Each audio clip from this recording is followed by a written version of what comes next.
being here. My name is Rose Luna. I am with the Texas Association Against Sexual Assault. And Wendy, it's good to be here with you. It's like old times say. Old times say. Wendy and I used to train together back in the day when I was on the training team, and Lynn Williams was our supervisor, and so it kind of feels like we drove him to distraction. Yeah. Back in the day again. So, but again, thank you so much for being here. Disclaimer, this particular presentation, normally I take at least 3.5 to 4 hours to do. I'm not going to do that to y'all today. We're going to get this done in an hour and a half, but I just wanted to tell you that so that you all, knew that I wasn't taking this, I'm not taking this topic lightly at all. I just wanted to get the conversation started, and I'm happy to continue this conversation with each and every one of you, and for you all, encourage you all to contact the staff at TAASA, because we have these conversations all the time, and we're super excited and always happy to have these discussions with you and assist in any way that we can. So before we get started, again, this particular presentation is super duper normally when we're in person together, interactive. I have lots and lots of activities, and of course I can't do any activities because we're online, but I'm going to try and do one. So what I'm going to do now, we're going to start. So what I want you to do, and Wendy's going to help me out here, I'm going to give you a series of statements, right? So I'm going to give you a series of statements. I'm going to do the first statement. What I want you all to do in your chat box, I want you to write down the first thing that comes to mind. Okay, not what you think, everyone wants to hear, not what you think is the right thing to say, but just what comes to mind. And then we'll get back to that, I promise. What Wendy's going to do is she's going to capture some of those for me. So toward the end of the presentation, we'll get back to this, and you'll understand why I'm doing it, hopefully, at that point. And then I'll get started right after that. Okay, hopefully everybody's ready. I hope you have your caffeine. It is Monday afternoon, I understand that, and again, even more so am I appreciative of your time and attention this Monday afternoon. Okay, so the first statement, everybody get your fingers ready. The first statement is, woman at the WIC office with 3 children. And it is appearing in your chat box.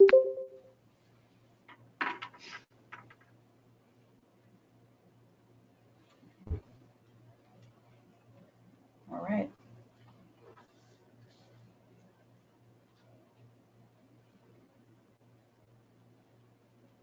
Good job. Okay.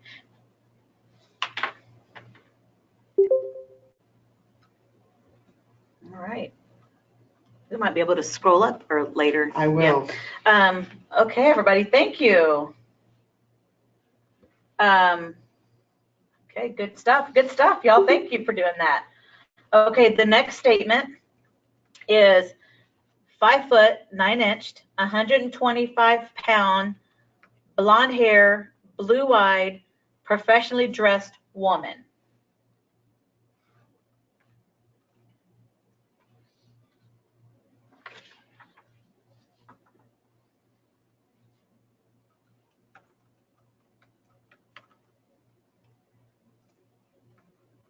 Okay. All right.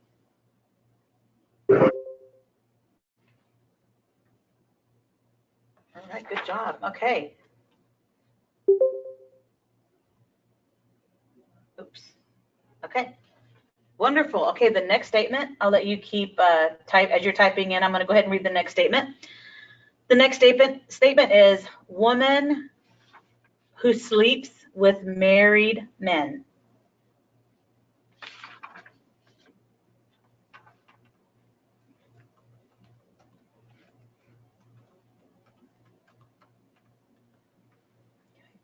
God, y'all are quick. Some fast typers.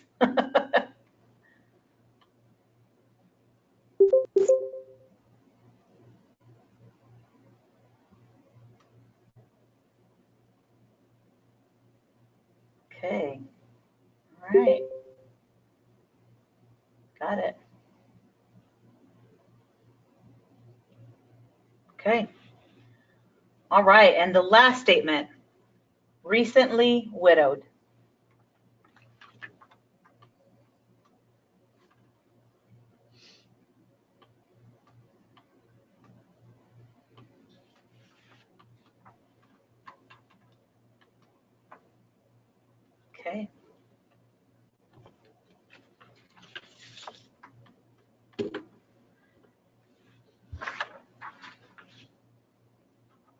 All right. Continue to type, and I'm going to go ahead and get started. Thank you all so much for participating in that, and we'll get right back to those later on in the presentation. Normally, if we were in person, I would have some flip chart sheets up with some markers, and you all would be writing that on the flip chart sheets, and then we'd come back to it later. So I'm trying to do the best that I can with this being an online session. All right, so I'm here today to talk about cultural resonance and victim services. And the title of this used to be cultural competency victim services. And then I realized that we are never totally competent in this area. And I know that that was well intentioned. I've used the phrase, way longer than I probably should have. And I had some really great, smart, brilliant people here at TAASA that taught me about the word resonance and cultural resonance. And I really, really like that because I feel like when we're doing this work and we're providing options, that's exactly what needs to happen, right? We resonate. We try to build rapport and have them resonate with what we're saying, or resonate with what they're doing, how they're feeling. So cultural resonance and victim services is what I decided to title this. Oftentimes, so I used to be in charge a while back of the diversity task force, and TAASA's diversity task force, a very successful task force, is actually under going a retooling, if you will. We're coming back. We're changing things to kind of keep up with the pace of change, and I'm excited about the new staff that are involved with diversity task force. And it's going to be even called a different name because we do realize that even the word diversity task force is a little outdated. So that's just to give you a little background about me. I also, when Annette Burris-Clay, our executive director before I took over, she was here at TAASA for over 20 years, and she also was the executive director for over 16, I believe she said. And she just recently left in September, and she did everything in her power to make sure that I was prepared for the role that I took. And I took over as executive director in September. But all that to say is that Annette and I sat down, years ago, I would say about a good 10 years ago, and we came up with a certification process that was then blessed, if you will, by the Attorney General's office and others, and it became a standard in not only the state, but in the country. And basically, we just provided a simple pathway for folks to learn a little bit more about the different community members, marginalized communities in their area, and what they look like. Just, again, very simple steps just into opening your mind to the possibility, or even taking that step to learn, what does my community look like? What is my community? What is the community makeup? Who is in my community? Anyway, so that's kind of a little bit about my background and the fact that I've been, very interested in this type of this aspect of the work, and have been very happy to do this training all over the state. And it's been a while since I've done it, and so I decided I would do it this summer with you all. Okay. Hopefully everybody can still hear me. I'm getting a message that my audio quality might be bad. Hopefully you can hear me. Okay, so this is TAASA. Very quickly, who we are. Okay, great. Thank you. It says you can hear me. Great. A little bit about TAASA and who we are in our mission statement. I won't read that out loud to you, but this will be in the slides that we send to you. Absolutely. So basically, let's get started. Let's just dig on in. So with cultural resonance, so how many of you have taken the advocacy training or a volunteer training to work at a rape crisis center? And if you could just chat in your box, say I did, or me, or I haven't had the pleasure, or I did. Okay, wonderful. Okay, good. So for those of you that have taken this, you are probably familiar with the word or the term survivor-centered, right? Is that something that you all had learned about, being survivor-centered, and the fact that, in doing this work, it is our mission to provide our survivor-centered options, survivor-centered care, right? Especially when we learned about the distinctions between our work and law enforcement and a hospital, and our lane is that we are survivor-centered, right? Awesome. Okay, so at that point, I realized, okay, it's really important if we're going to truly be survivor-centered, then we have to have that conversation about culture and those nuances and what that means not only to the survivors that we serve, but to staff, who we are as a staff, and our policies and our procedures and how we operate, right? Do we operate in a way that's culturally resonant, not only again with the services we provide, but with each other, right? So, and a lot of folks will say, okay, what does that mean? Give me the ABC 1, 2, 3. Give me the toolkit. Give me the assessment sheet. Everybody really, always wants an assessment sheet. Or Rose, give me the fact sheet on how I, service Latinos or service the African American community, or you fill in the blank community. And what we're going to talk about today is that it's just not that easy.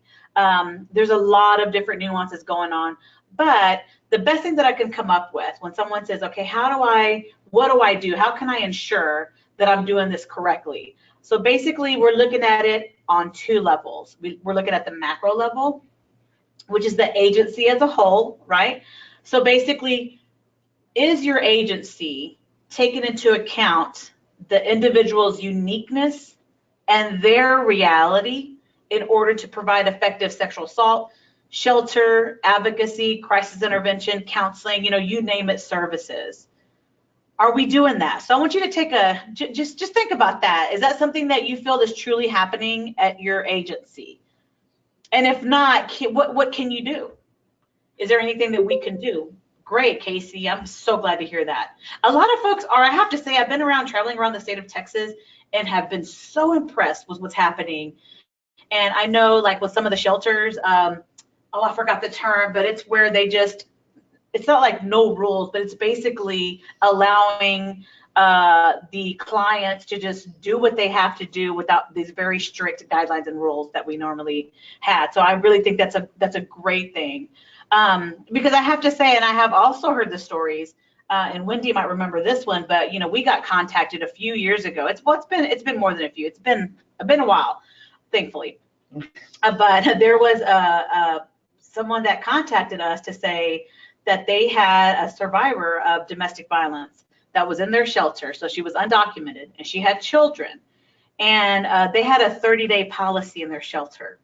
So when you think about a survivor with children, undocumented, and all of the different legal hoops that she's having to go through, all of the compounded barriers that she's facing, do you think 30 days is enough for her? All right, Safe House. Some staffers say, okay, great. Yeah, absolutely. So what ended up happening is they had this 30-day policy and, pretty much kicked her out. And then I heard back from that shelter who's, they since have changed their policy. But, they were very honest, and I appreciate that, with me to tell me that they received a letter from her saying that, what they did was worse than what the batterer did, because what they did was give her hope, and then it was dashed away. And so she ended up going back to him. And so what happened there, I don't know, but she did make a point, believe it or not, to write a letter, have somebody write that letter for her, because again, she was undocumented. English was her second language, second language. And that was just very heartbreaking. But this is one egregious example of what we're talking about when we say, is our agency as a whole taking into account an individual's uniqueness and their reality? And how about childcare? Like when someone comes in, let's get it down to sexual assault. So someone's going to come in and have a counseling session, or they want to talk to some resource or their case manager about what's going on, and they have 1, 2, or 3 young children. Is there a place for them, for the children to be while they're in there taking care of their business? That's great. I'm glad to hear about that one shelter that doesn't have that. That's awesome. Yeah, not always. Now, I'm not sitting here trying to make people feel bad, but it's just those things that we want to think about. Like, how can we, recreate or expand the way that we do business so that it does capture the needs of our marginalized communities, of those who have their uniqueness and their reality, right? That's how we get this done. We just had a training in Austin here. We had our wonderful, brilliant partners from the Resource Sharing Project. They basically provide technical assistance to coalitions, which, TAASA is the Texas Coalition, to us and our staff, so that we ensure that we're doing the work and we're staying up to date with all the latest trends and all the information. And so they had a very clear message for us. And they basically said, if you think you're reaching everybody in your community, if you really think that you're reaching, marginalized populations, you're not. You got to quit fooling yourself. We're not. Because again, I think we're taking steps to that end, but until we actually do that work to look at all of our policies and even our structure and how we manage, like I'm the executive director now at TAASA, I pay a lot of attention to how I manage and how what systems I'm creating, because I can't with a straight face say that we're, doing this survivor-centered service if I'm treating my staff in a way that isn't dignified or that doesn't respect who they are as humans. So again, that's just something that we think about. So that's agency as a whole. And then when you bring it down to the micro level, which is the interpersonal, it's basically taking steps to ensure that your message, your intent, your words are accurately received and understood.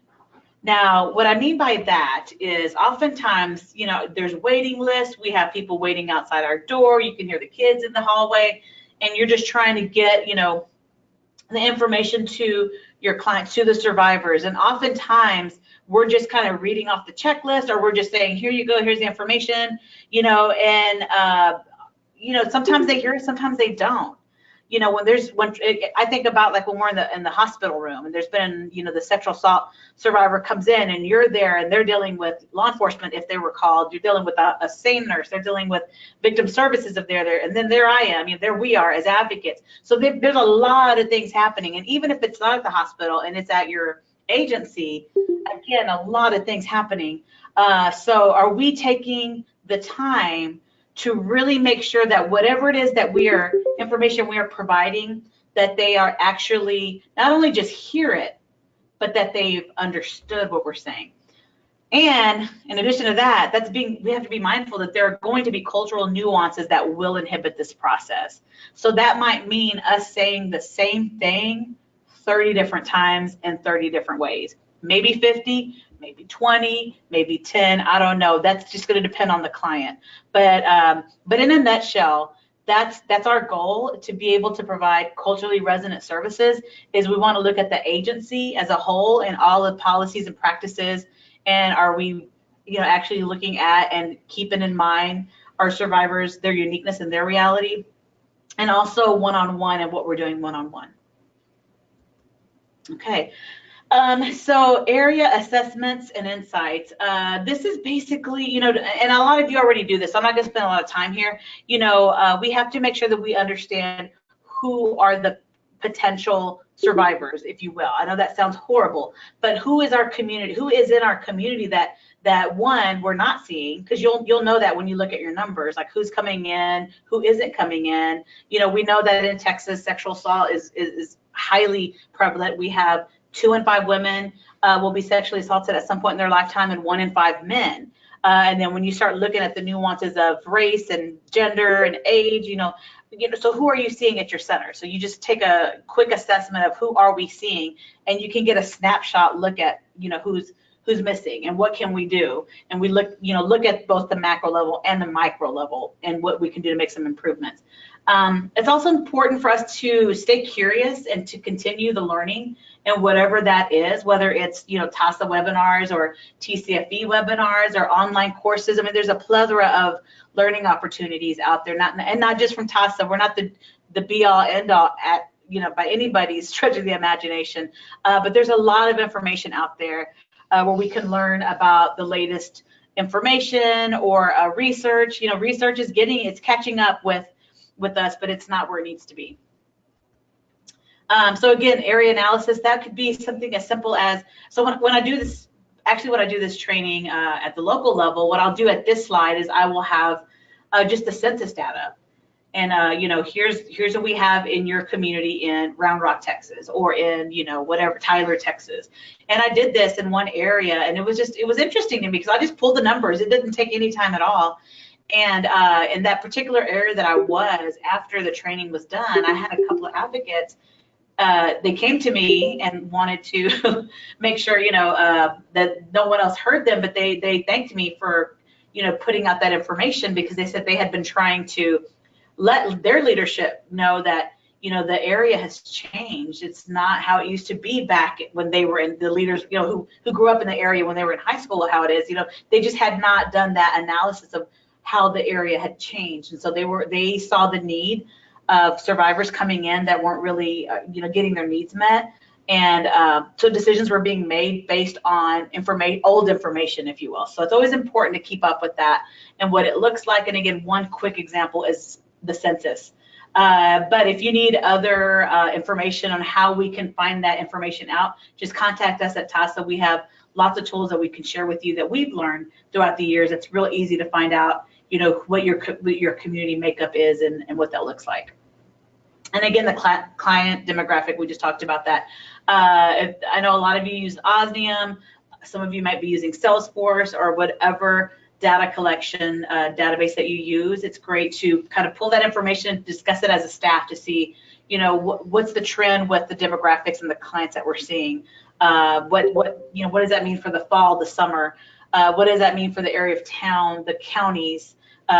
Is it sexual assault? Is it domestic violence? What are they coming in for and why? It's just amazing when you take the time to, and a lot of you do that. I know you are, but I just have to say it. It's amazing when you take the time to do that, how you'll see, your strategies are absolutely working and meeting the needs of the community. Okay, so what I'm going to do now is, again, I'm trying to condense this training down, and I wanted to start with us first discussing, when we talk about culturally resonant services and what that means, how it's not just a fact sheet or reading a book about a certain community and what they're, and what they like or what they are like. It's about understanding holistically, what does this mean? What are the external forces? So what I'm going to do first is we're going to start macro level, right? So in doing this work, oftentimes, if we were to start on the edges and work our way in, our net is cast wider, and we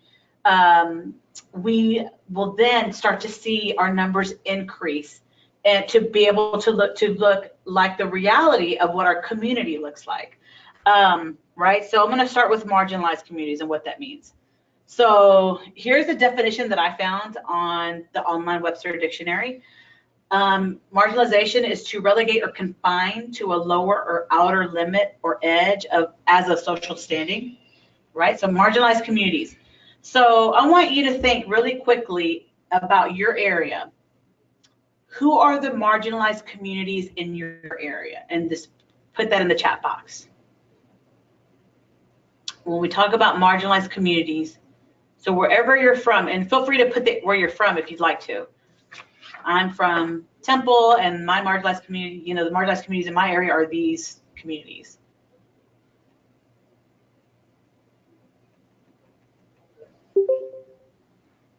Yes, Waco, okay, absolutely. Yep. Yes, immigrants, yes, Hispanic. Oh, Ohio, yay. Yep, homeless, LGBTQ, Amarillo, all right. How about, absolutely, homeless, agricultural workers, yes, Hispanic, African Americans, marginalized, yeah, lots of California, Native American, oh yeah, absolutely.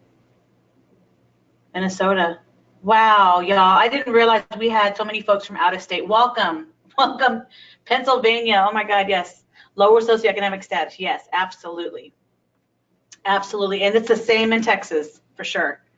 Anyone without transportation, that's a good one, Jeannie. I live in Round Rock, Texas, and I was doing, back when I had more time, I was doing I was volunteering for the local rape crisis center and domestic violence shelter, and I did that through the hospital accompaniment. And I have to say, the thing that really killed me the most is that we could not, oh yes, good one, Rhiannon, is that we could not give them a ride home. And Round Rock didn't have any transportation at that point. We now have transportation.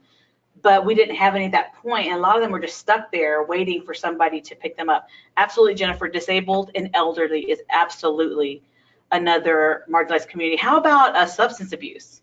Those who are addicted. We've got a lot of that happening, not only in Texas, I wonder in the other states if you're seeing that as well. Oh, yeah.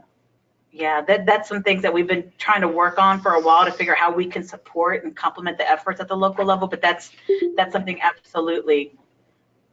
Yes, language, absolutely. Yep, okay, wonderful.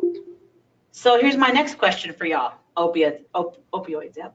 Low income single moms, yeah. LGBT conservative, yes, yes. And here in Texas, you know, in some of our towns, we have a church on every corner. So if it's someone who doesn't partake in those type of activities, you know, oftentimes they're marginalized. So how may we unintentionally, I'm going to say we're unintentionally doing this.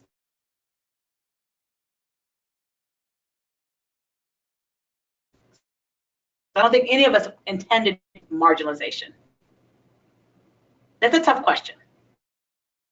Discussions, it's all good. We're not a part of the solution. Accessibility issues, that's a good one. Oh my gosh. Inaccessible. That's a good point. And I'll say this, y'all, we just had our conference, TAASA conference. It was a super successful conference. You know, I'm a little embarrassed to admit that it wasn't until rural survivors. Yeah, that's another good one. It wasn't until we had that conversation about, you know, accessibility. And we were very limited in what we meant by that. Hiring practices, having someone who looks like the community. Yes, that's a good one. Yes. Oh my gosh, that one went too far. It left the screen too fast, but I don't know, whoever said that, that's perfect. That's another great example of that. Is we will have, you know, our programs don't necessarily reflect the face of the community, and that's huge. So yeah, we do this in all these ways, and again, even as TAASA, the big statewide, you know, task force here. Can you hear me? Okay. Our campus. Yes, absolutely. We had to have some, you know, heart-to-heart conversations with ourselves about how we did not have a conversation sooner about accessibility. So we all do that. Yes, absolutely. But the thing is, you know, we should acknowledge that and then take the steps to improve, right? This is not to make anybody feel bad.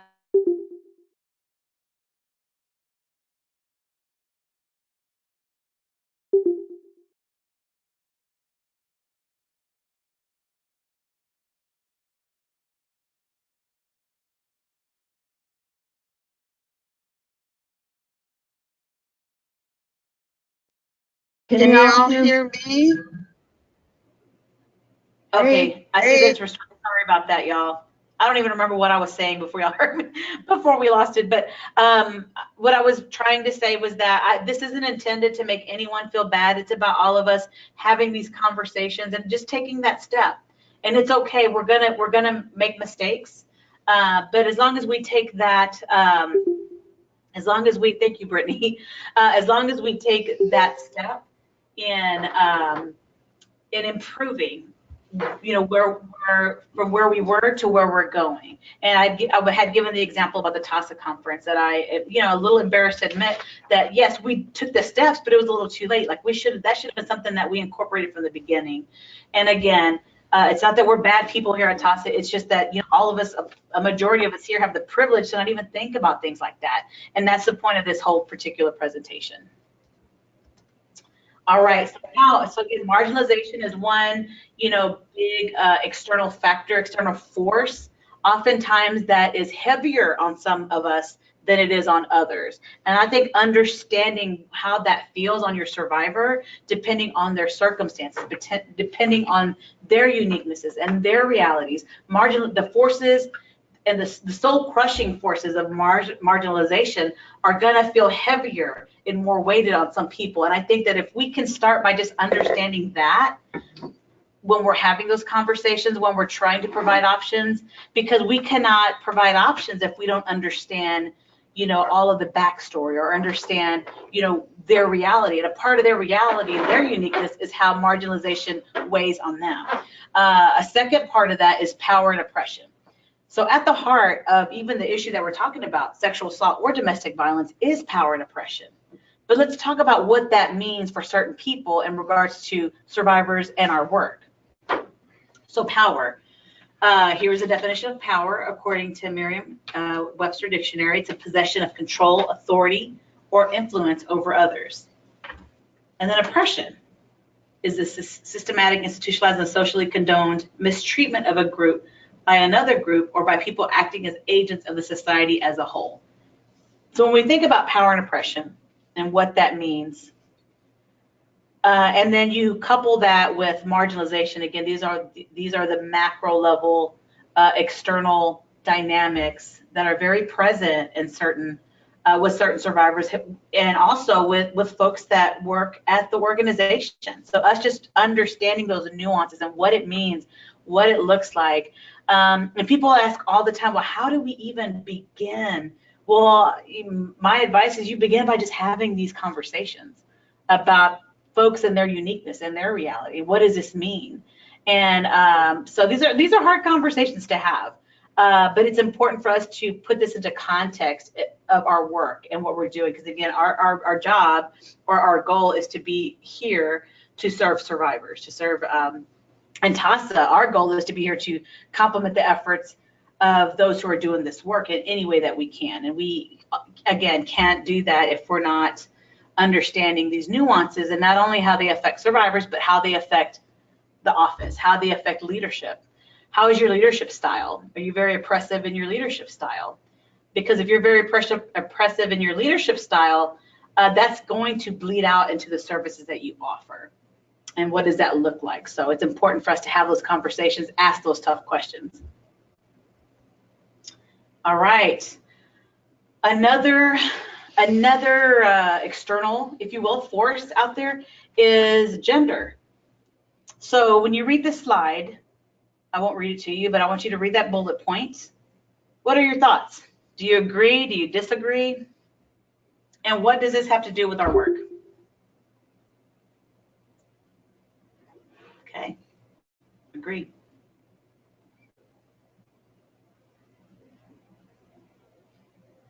So why are we talking about this? Yep. Yeah, good one, Michaela. That's exactly it. And not only that, with gender, but we have the spectrum, right? We have folks that are interesting to work. Yeah, God, I'm sorry, y'all. This is going so fast, but y'all got some really great answers. Oh my gosh.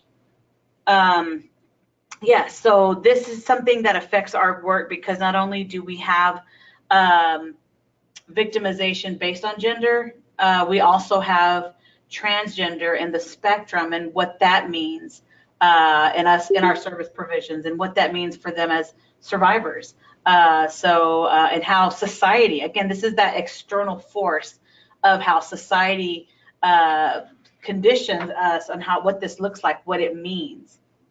Absolutely, yes. And how gender violence impacts survivors. Absolutely. So when we look at gender roles, it shapes how we view gender supposed to be in this interpretation. Yes, Nicole, absolutely. So very quickly, when we look at gender roles, the gender role standard is basically how we as a society believe that someone should behave based on their sex, right? Girls typically are encouraged to be more expressive, nurturing, cooperative, sensitive, whereas boys are encouraged to adopt the role of providing for the family and protecting it from harm.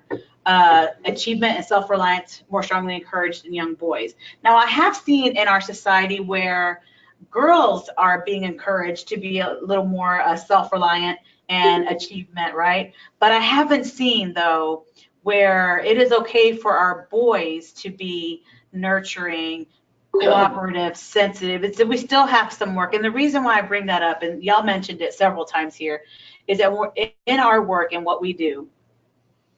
Can't buy a baby doll, heaven forbid. Yes, absolutely. We can't do this, in doing this work, I remember my first training. So I was working at TAASA, God, for about a good 6 or so years, and I started doing volunteer work at Hope Alliance, which is in Round Rock.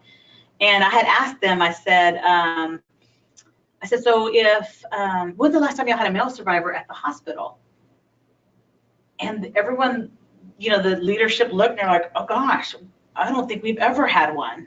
So, you know, so that is in a nutshell, the reason why we have this conversation about what this means. I'm not saying we have to have a genderless society. I'm not saying that. I'm basically saying that when we have gender role standards and as strict as they become, the expectations then take hold, and then we all are beholden to these things. And what happens when we don't fit in with that? We then marginalize other groups. So in our work, it's important for us to distinguish what that means. And a lot of times, you know, we'll have this conversation and folks are like, Rose, why are you talking about this? Like, this has nothing to do with someone who's been sexually assaulted. And my answer, of course, is it has everything to do with the work that we're doing. So again, macro level, external forces that weigh heavier on some folks than others. And it's important for us to understand those nuances and what it means. And then on top of that, again, we're talking macro level, we have interpersonal violence. A lot of us are accustomed to the term interpersonal violence. Hospital, I can see how it's harder. Yeah, no, absolutely. Interpersonal violence. A lot of us are familiar with that term as it pertains to, you know, domestic violence or sexual assault or anything of that nature. But what I'm talking about here is a little broader than that. I'm talking about community violence, right?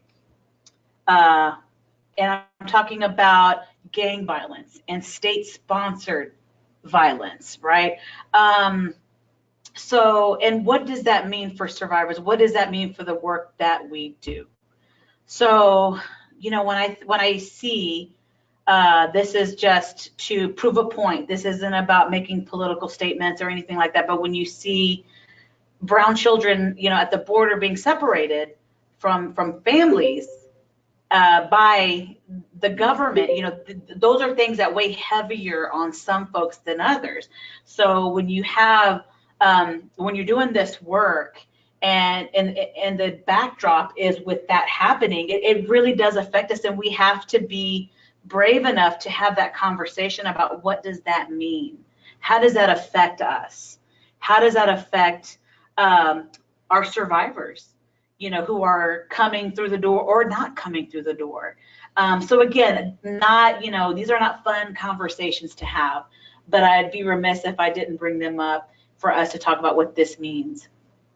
Yes, the authority figures with the children, and that was just one example, because that's something that's happening here in our state, you know, of Texas, that we're working with. You know, we are working through and working with our partners at the border and doing what we can to, you know, keep into context of why someone like TAASA even has, you know, feedback as to what's happening, because it does absolutely intersect with the work that we do.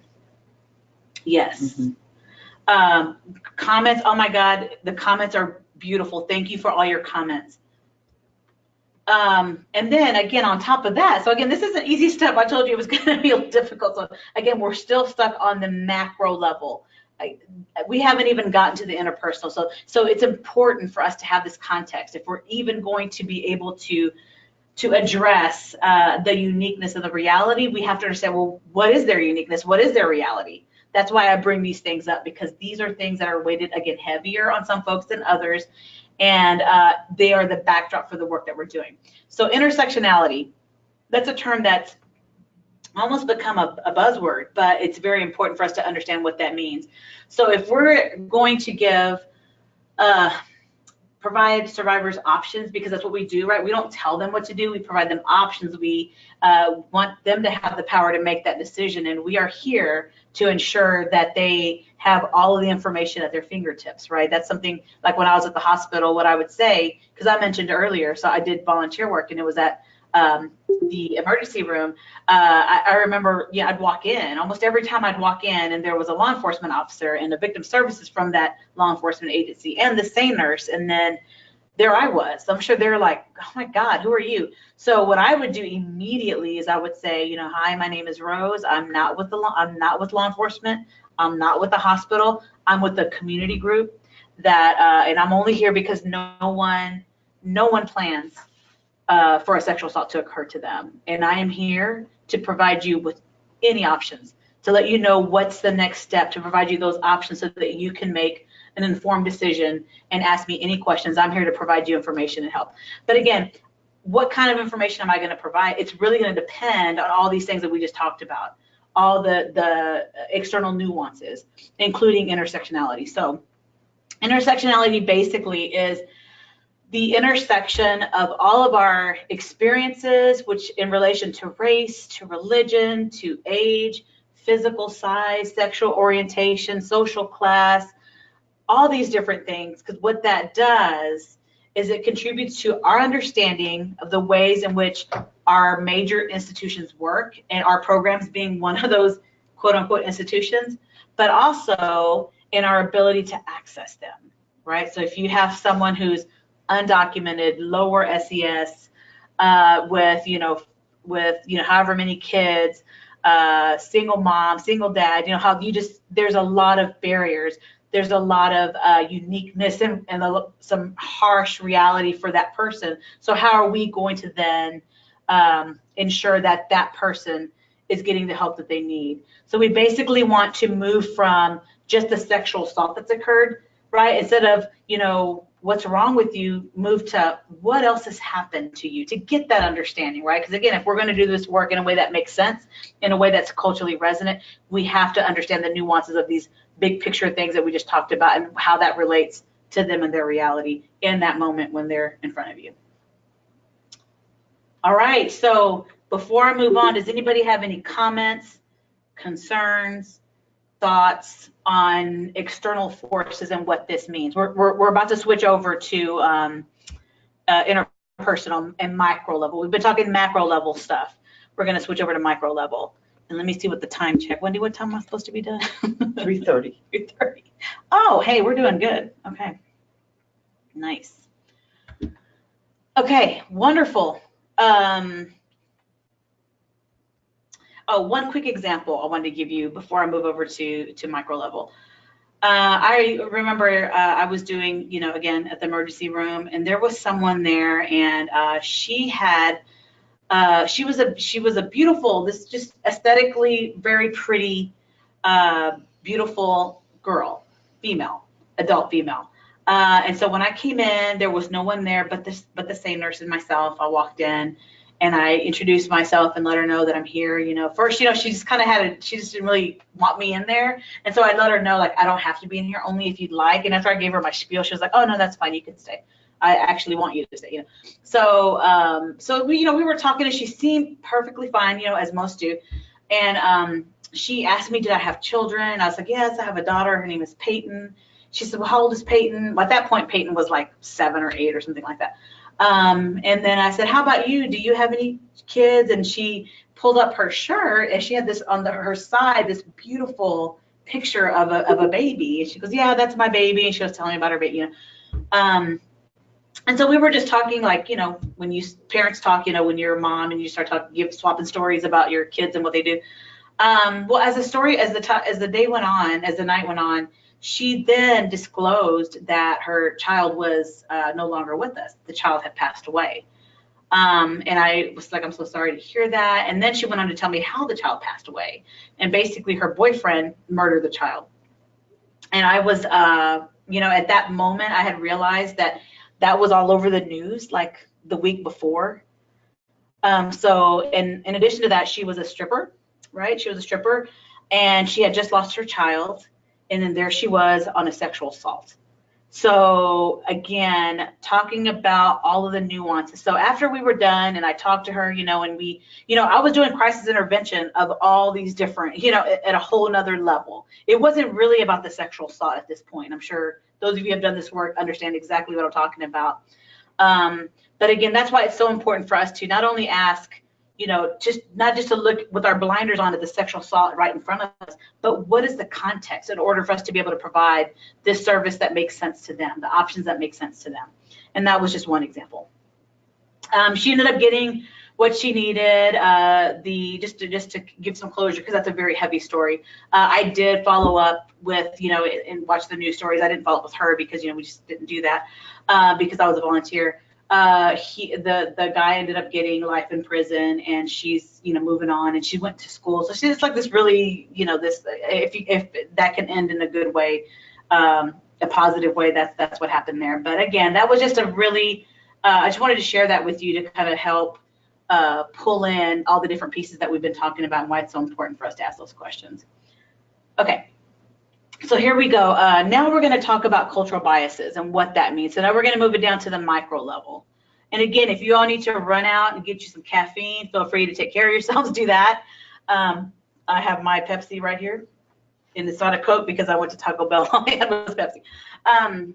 Anyway, so here we go, cultural biases. So basically, it's important for us to talk about what this means, the role of culture and biases, not only in ourselves, but in our work processes, in our own processes. And it's important for us to have these conversations because equity matters. Equity depends on us having these type of conversations. So, if there's at any point of this particular presentation, if you're like, yeah, I had enough, this is it. I think if you just remember these things here, this can basically, I feel like can save us in so many ways in what we're doing. But just understanding the role of communication in our work, right? It sounds easy. Just communicate, just talk. But there's a lot of distinguishing elements when it comes to this. It's very important. So not only do we have the exchange of information, right, or opinion or words from me to you, right? So we're exchanging information. We then have how I interpret this information according to my beliefs, my judgment, or my interests.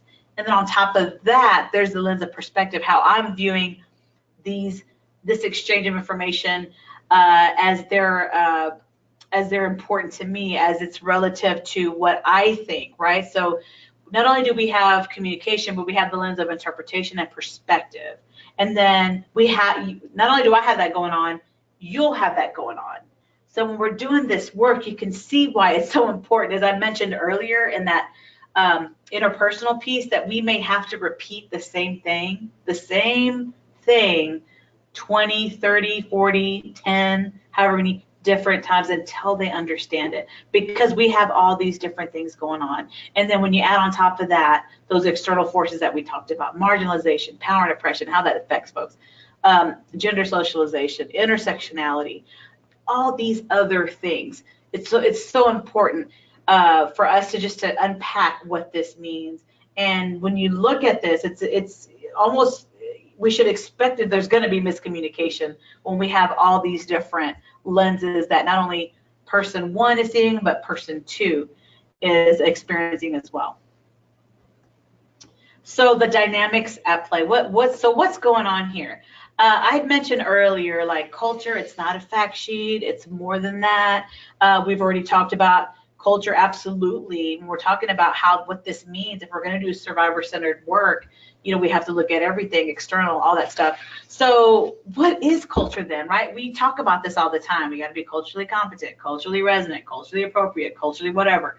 Well, what is it? So just imagine just imagine in your office, wherever you're sitting, if I opened your door for wherever you're sitting at, and a 5-year-old little person, I brought a 5-year-old little person in your office and said, okay, Brittany, or whoever, what is culture? Explain it in terms where this 5-year-old will understand. How would you describe culture to the 5-year-old? So go ahead and chat in your box how you would do that. Because think about it, what's important to a 5-year-old? They haven't been jaded with all this stuff that as we age, we get jaded with. They're concerned with, oh, so-and-so has an iWatch or whatever it's called, Apple Watch. They have the latest, I don't even know, gosh, my child's already old. The way a group who has something in common acts, yeah. It's all the stuff that's, yes. Hold on, let me open this up. Okay. Yes. All right. Okay. So yes, great. So basically, the best one-liner that I've seen out there, it's the ideas, beliefs, and practices that make up a particular way of life in a particular setting.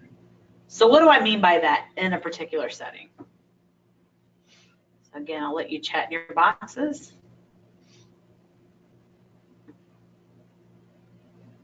Yeah, a way of communicating where you don't have to explain everything, absolutely. Whenever you call home at the present time. Yeah, yeah, that's a good way. I never thought about it that way, Casey. So what else? What do we mean by in a particular setting? Community, home you identify with. Okay, so how about, okay, so I'm in your office and I open the door and the 5-year-old little person walks out, and then I bring in 2 70-year-old people, right? 2 women that are 70 years old. One is African American and one is Caucasian. And then I bring in 2 13-year-olds. One is African American and one is Caucasian. Who do you think is going to find more things in common with? Who's going to lump together and start talking? What do y'all think?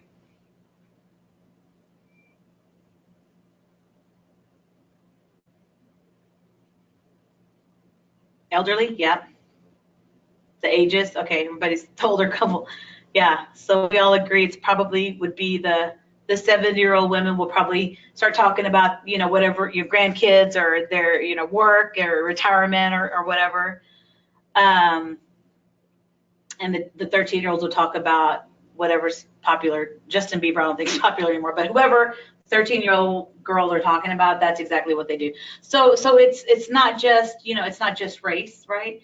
Again, so these particular cultural competency and cultural diversity workshops, the thing that I, you know, wanted to do different from what I was taught when I took these things, when I took these classes, is that we would start and end with race. Now, race is very important, right? Color is important, and there's, you know, when we talked about all those external forces, you know, that's color at play oftentimes, right? That affects people of color in different ways. But, you know, with the diversity trainings, we would just talk about race and what that meant, and that was it, and we wouldn't dig a little, you know, the ones that I went to, maybe I didn't go the right one, but they wouldn't really get into the nuances and dig a little deeper and looking at holistically, you know, macro and micro level. So if it's not just, hold on just a second, here we go. If it's not just race, then what else is it? Right? We talked about the 2 elderly women would probably talk together and the 13-year-old girls would talk. So what is it? What do you think? Age, gender, yep. What else? Religion or lack thereof, economics, absolutely. What you have in common, yes. Language, comfort levels, that's a good one. Shared experience, oh my gosh, Michaela, if I had a gift or something, I would give it to you right now. That is the buzzword, experience. Different time they grew up in, home training, yeah, all these different things. So I'm going to get back to Michaela's statement. Being of the, yes, LGBTQ community, right? That's another, absolutely. So we have socioeconomic, right? That is absolutely age. So y'all mentioned that, religion or spirituality or lack thereof. Profession, you know, you have law enforcement culture, you have advocacy culture and corporate culture and all that stuff. Geographic, so you have rural, you know, people that grew up in rural Texas or rural wherever, you know, have some things in common about living in a small town and what happens, you know, a small town on a Friday night or whatever. Gender, sexual orientation, and experiences. That is one of those things. So again, when we talk about cultural resonance and we talk about diversity and we talk about, you know, how can we provide these services, one of the things that we is left out of the conversation in diversity conversations or culturally resonant or competent discussions is the role of experiences, right? So real quick, another quick story. this has also been years ago, but I remember there was one year, and it wasn't all at the same time, but I got 3 different calls from 3 different parts of the state. And it was rape crisis centers, and they were asking me how, could I brainstorm with them on how they could do outreach to the Latino community in their areas, right? They did an assessment and discovered that, the population was large in their area and no one was coming through the door. So we were going through all these brainstorming sessions, and we were just, trying to give them ideas, and we had great ideas. And so they went back and they tried to implement this. And I had 2 of the 3 call me back, and it was the same, very eerily the same thing that had happened in 2 separate communities across the state. And basically what they found out is that someone a generation or so ago had come to get services in their program and were not treated very nicely. So they went back to their community, and word of mouth is so strong that the folks of today were like, we don't know why we're not going there, but we're not going there. And again, because that experience was such that it affected not only currently, but in the near future for what that meant. So experience is very, very important. Again, this is something that is grossly overlooked and ignored. Someone said, like losing a child, hope to never join that group. Yeah. Yes, experiences are key to our perspective. I talked about that one slide that I would like, if you forget anything else, to just key that one slide. Experiences inform all those things, right? Our experiences are as a result oftentimes of those external macro level forces that we just talked about. And now these interpersonal things that we're talking about. But how about this? Is history. That's another thing that we don't talk about when we're talking about culture and culturally appropriate services and what that means. And the strong bonds of history and what that looks like today, and how important it is that we honor what that history looks like.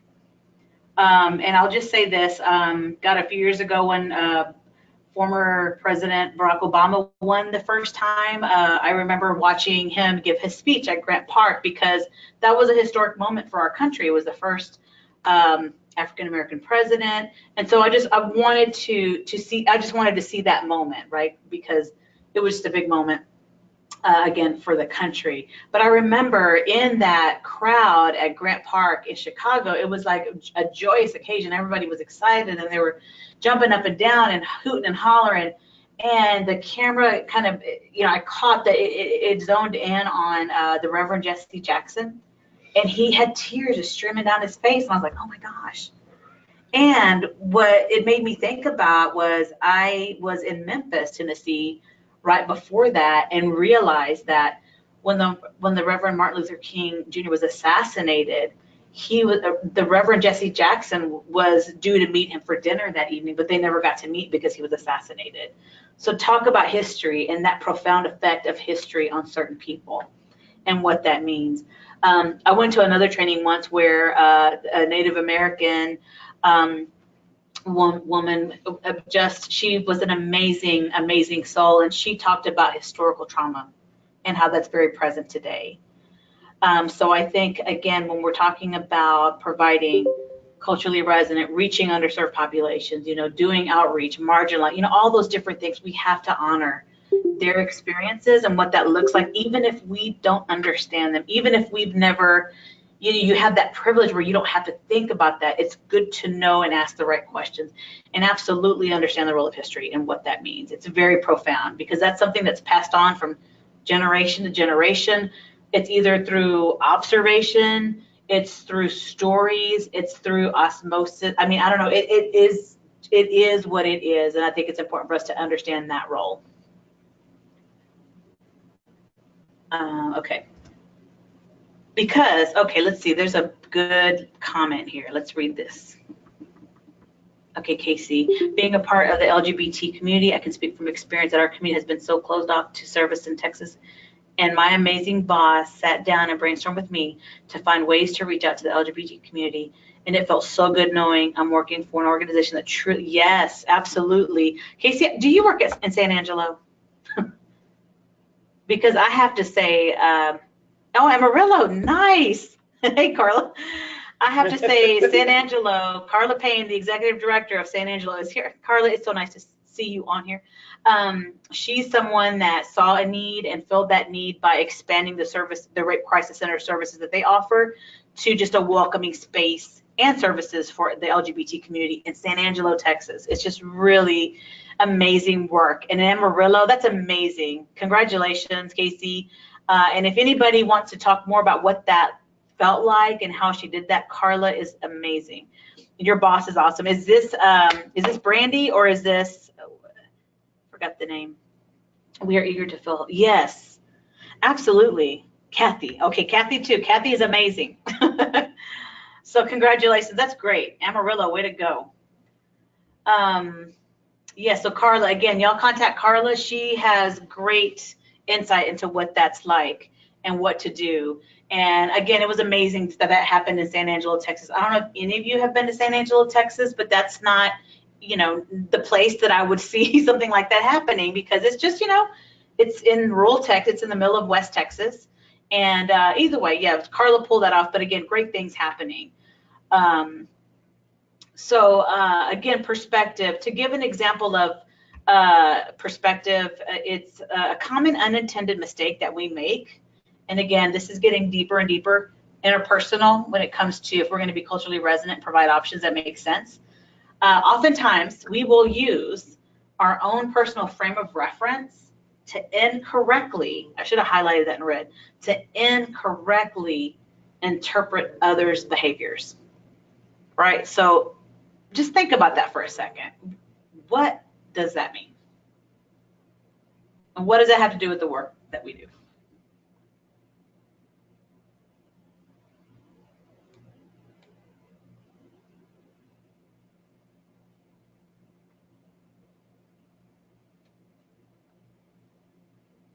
Yes. Yep. Absolutely. We all have our own filters. Yep. Y'all got it. Y'all are great. This is good. Yes. Oftentimes we will say, you know, we're using our own frame of reference, you know, blinders, if you will, and don't really, we will judge somebody else's behaviors based on what we would do. But as you can see, that's a trap, because again, we just talked about all these nuances, external macro level forces that, you know, will change anybody's experience and views. Right? Okay. All right. So now interpretation. So not all facts, again, this is getting a little deeper into what we're doing, has absolutely everything to do with culturally resonant services, again, micro level. So not all facts equal the same truths, and not all truths are based on the same facts. What do you think about that?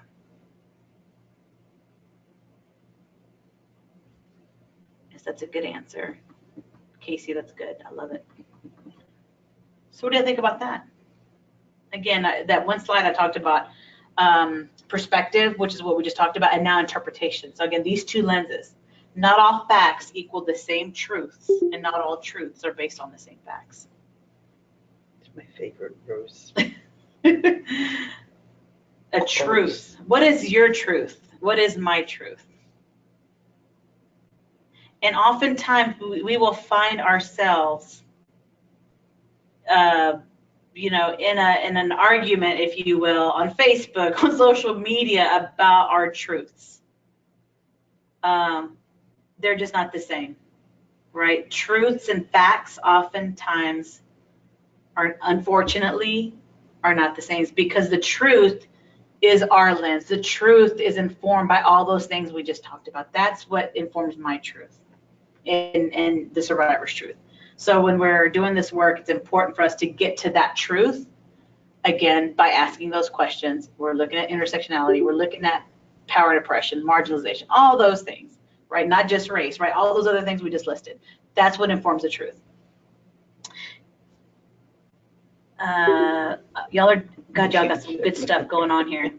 It's true for me that healing happens mostly when I'm on my own, but for someone else, their truth may be that healing happens surrounded by others. Absolutely. That's a really great example. beautiful example. And we won't know until we ask, right? We ask, how the options, right? So if we're going to provide options, we have to understand and get to their truth, not my truth, what I think they might need, but what's their truth.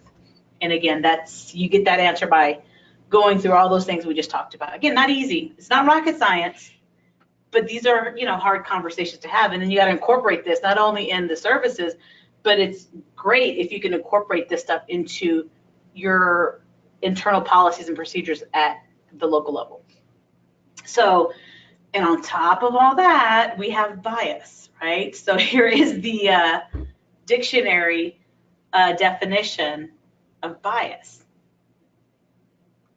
So bias, it's that really deep-seated, thing that's just sometimes you don't even realize you have, right? Often, all of the time though, it's an unreasoned judgment, right? It's just something that we get, we learn, or we just it exists, right? So it's important for us to understand why does it exist, and how is that affecting our work? How is bias affecting our work with certain groups, if at all? On top of that, we have the lens of cultural biases. So interpreting and judging phenomena in terms particular to one's own culture. And we've just had a good 30-minute conversation about how loaded the word culture is, and it's not just about a fact sheet. It's not just race is super important, but it's all these other things. It's these external forces as well as internal. And multiple truths can exist at the same time to make, yes, and that's absolutely true. And again, it's a very multi-layered, and it's a very complicated and complex, but this is our reality in doing this work. If we want to provide services to our entire community in a way that makes sense and resonates, this is what we do. So principle, this is a really weird slide, but either way, my point here, principle or bias, there's times, y'all, that, and I'm sure you may have experienced this as well, that you're talking to folks, and I know I've had conversations with people, especially in terms of this particular presentation, and they'll say, Rose, that is my principle. You can't make me change. I'm going to stand on my principle. Those are my principles, and that's it. And there's nothing you can say that can change that. And the only thing I'll say to them is, that's great. Stand on your principle. Just make sure it isn't a bias, because oftentimes people confuse their principle for a big fat bias, right? So I think that when we're doing this work, we have to do that personal work to ensure that we keep our biases at bay. It's very hard to do because we're all human and we're all going to do it, right? So let's talk a little bit about where these biases come from. Where do y'all think biases come from? I'll let you chat in the box.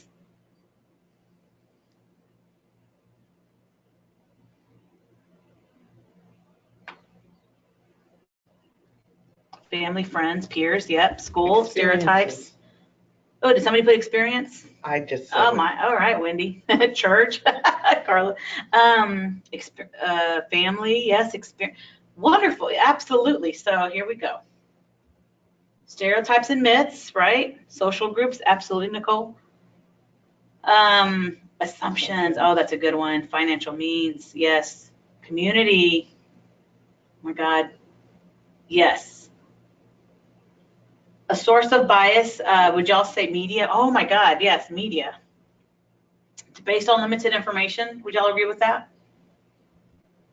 How about, yeah, not a full representation. It's kind of what I was saying. Self-righteous value judgment, morality. Hey, Carla.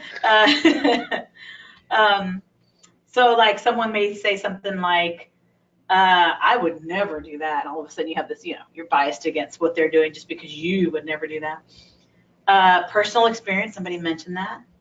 Learned, would y'all agree? It's sometimes our biases are learned. Or for personal gain, right? We feel better about ourselves if we just believe in this one view and not look at everything. And how about fear? Sometimes we have biases because of fear, right? Or others have biases because of fear.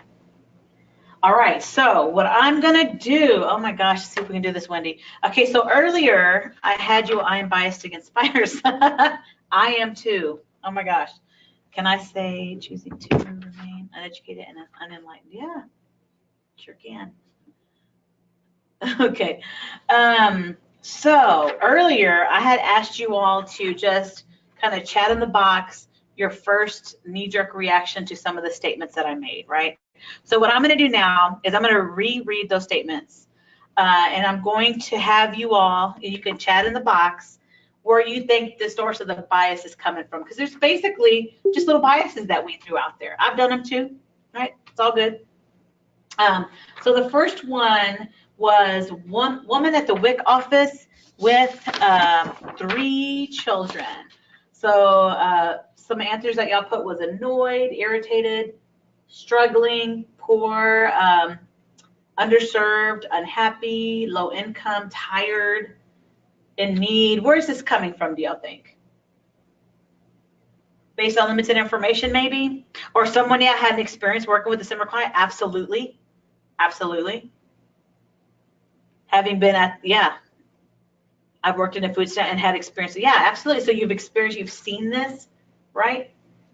Working food stamps not the same. Media and being there myself. Yep. What society tells us typically. Yeah. So all of these, right? So these are all, we don't know if she's annoyed. We don't know if she's jobless or a single mother, you know, but that's basically a little bias that we have, and we may absolutely be right, but most of the time it's based on limited information, right? All right, the next one we talked about was a woman, a 5 foot 9 inch, 125-pound, blonde hair, blue-eyed, professionally dressed woman, right? Okay, some of the answers that you all gave was educated, she's the boss, manager, successful, career, privileged, entitled, wealthy, smart, motivated, lucky. What else did y'all say? Entitled, skinny, lucky, motivated, smart. So where are these coming from? Devil works probably. Value judgments, yeah. Stereotypes. Maybe some of you know someone with those descriptors that is smart and that is the boss, you know, right? Learned assumptions, yes, absolutely. Right, but we don't know, right? She may be educated or not. She may be the boss, and she may very well be wealthy and may very well be smart. All those things, we really don't know. Privilege, yeah, I would agree with that statement. Okay, so the next thing is, here we go. Sleeps with married men. Let's see. Poor judgment, insecure, trafficked, toxic, single, no integrity, childhood issues, careless, unhappy, lonely, poor judgment, none of my business, immoral. So where are those coming from? Right? Maybe some, you know, stereotypes, maybe some personal experience, maybe some of you know someone who sleeps with married men and they're lonely and they do it. That's why they do that. Or they're insecure, or, you know, whatever the case may be. Or that might be just a stereotype that we have. Or a fear. Absolutely. Personal experience. Yeah, all these things, right? All these things are true. But we really don't know, right? Okay, the last one was recently widowed. We have sad, grief, alone, depressed, suffering, fearful, angry, heartbreak, financially challenged, grandma, older adults, needs support, military wife. So yeah, so again, you can see absolutely where these things, people, you may know someone of that, you know, you may have the stereotype that, you know, when someone's recently widowed, they're older, but we really don't know, right? So the reason why, so thank you all, first of all, for you know, partaking in this particular activity. So basically the reason why I do this activity is, I have to say, it's been years. But I had my aha moment when one day that I had a friend of mine, she was a really good friend of mine, and she had an affair, her husband had an affair with a woman, right? And that woman was all the 4 characteristics that I just talked about describe that woman. So when I read off the descriptors that everybody wrote, it was like we were describing 4 different people. This was one person. So my friend, of course, she comes to me and says, "Oh my God, you know, she had found out, or I don't know how she found out, but either he admitted or she found out that her husband had an affair with, you know, this woman." And what we learned about her was that, first of all, it was like, "Oh my God, she's this." Y'all are very nice with how you describe the woman who's with a married man, because I tell you what, most folks are like, you know, they just say all these different descriptors about her, but that's the first thing that we saw, is that she's someone who sleeps with married men. Then we found out that she was recently widowed, right? And that she does have 3 kids and partakes, you know, and gets assistance from the WIC office. And that she was a beautiful woman, professionally dressed. And those descriptors, you know, blonde hair, blue-eyed, professionally dressed woman, 125 pounds. She did not have a high school diploma. She was someone with kids, and somebody did hit the nail right on the head. She was a military wife, and her husband was killed in the line of duty with the military. And so that was just her way of, I don't know if it's her way of coping, but that's just what happened. But I say that to you all because that was my aha moment. My first, you know, descriptor flip chart sheet I saw was, she's somebody who sleeps with married men. I was like, oh my God, I can't believe that. So-and-so, I don't, you know, I had all those words for her. And then I started to learn more and more about her. I started getting more context and more, you know, a picture of, you know, what this person has been through. And I started to have empathy for her, much to the dismay of my friend. But when we think about serving survivors, it's important for us to look at the context. And we've been talking about this whole time, right? We don't want to leave out external forces. I won't beat that dead horse, but it's important for us to get the context, that we recognize the role of those external forces and the internal forces and, you know, culture. And we've already talked about how loaded culture is, because the last thing we want to do is just to see that one side of a person and provide options based on that one side. Because like I said, here it looks like we were describing 4 different women, and had we given options based on you know, you name it, we might not have given her what exactly she needed. Again, context is key in providing culturally resonant services. So that was my aha moment. So then I've just tried to incorporate that into this particular training. So it's not the same when it's not in person, but I hope that that was somehow helpful.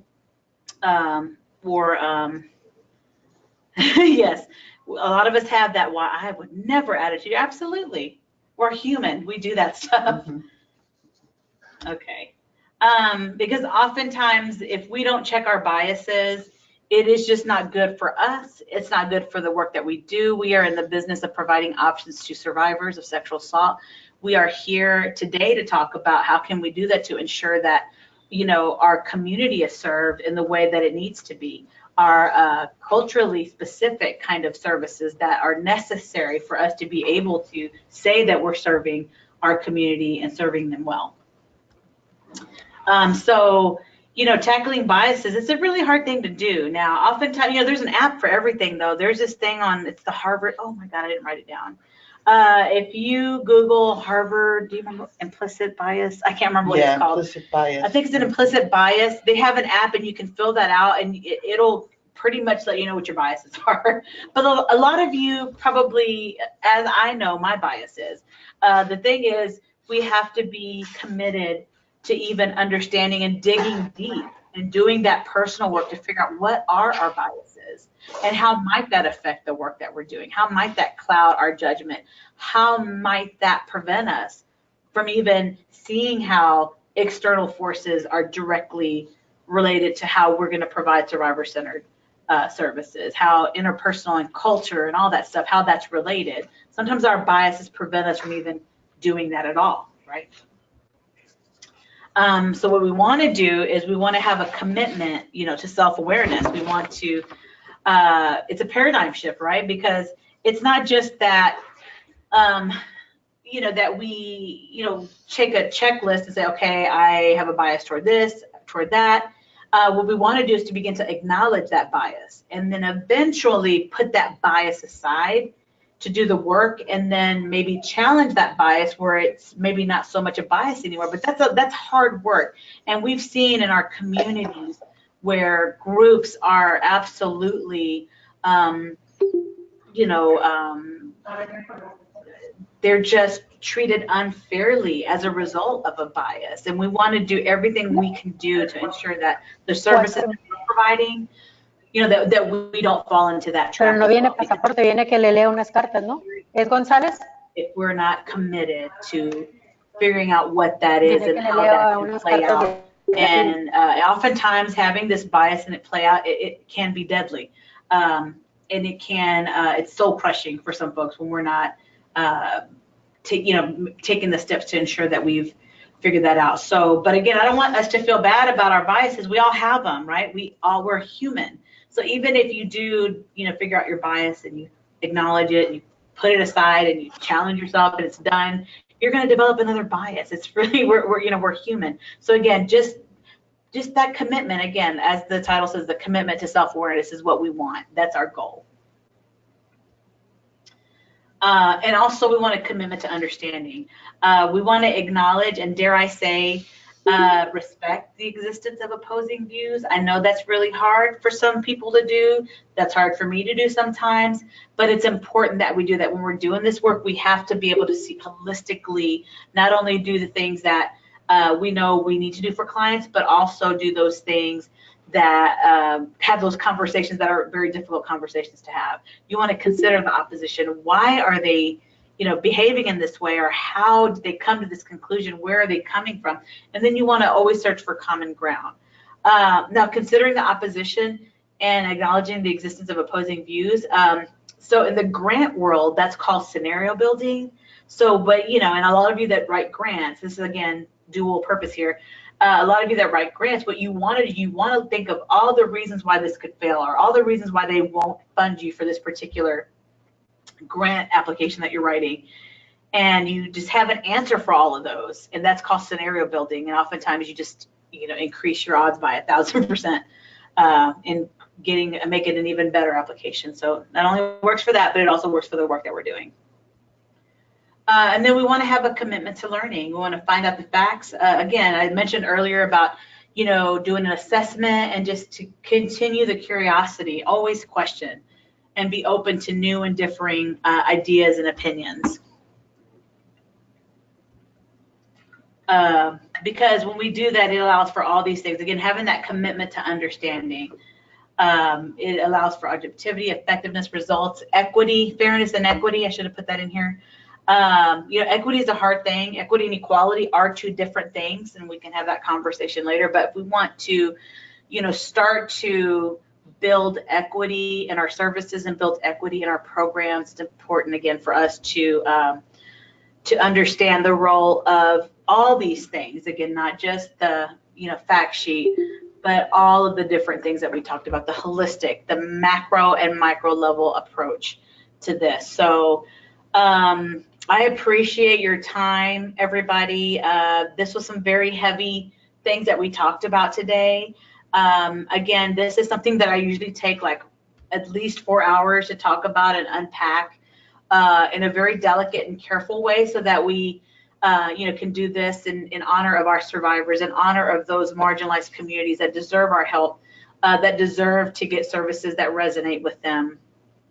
And I challenge you all to have those conversations with your agency. Call TAASA. We have an amazing staff that is ready to assist you in any way, even things from like branding to messaging to communication to reaching underserved populations. Brittany Clay is on this particular webinar, and she's someone that's what she does. She's amazing at it. So we're here for you, and I thank you all for your time. And what I'm going to do now, as we are saying our goodbyes, is I'm going to do the post test. So got it. As you're doing that, you got it, Wendy. So to help you out a little bit, because this post test is a little hard. It's the same as a pre-test. It's the same as a pre-test, but I was a little tricky with this. So I'm going to go over this post test with you while you're here. Question number 1, oppression includes state-sponsored violence such as genocide, terrorism, war, and the use of rape as a weapon. That was not oppression. If y'all remember this slide, that was actual interpersonal violence. Remember I talked about interpersonal violence being beyond just the domestic violence and sexual assault. It's about state-sponsored, and we have the example of the children. Number 2, so again, 1 and 2, those were just mixed up. Gender role standards. I know y'all know the answer to that. Social location refers to the effects of social media. Nope. We talked about intersectionality, right? Cultural biases only apply to people of color. That's not true. We talk a lot about how it's not just color, it's all these different things. Culture is a very loaded thing.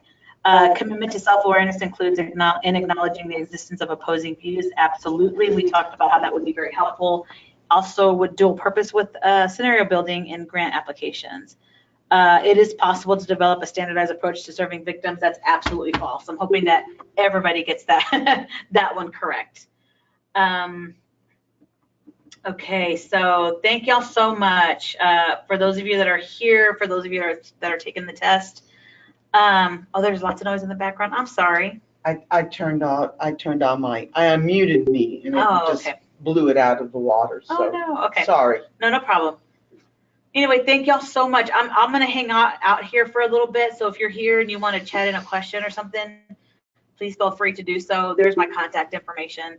And again, thank you all for your attention this Monday afternoon. And just a quick reminder, everyone, you're going to get a follow-up email in about an hour and a half from now. I don't know what time zone y'all are in, but you'll get it in about an hour and 15 minutes. Please fill it out. The PowerPoint will be attached to it, and etc. Thank you so much.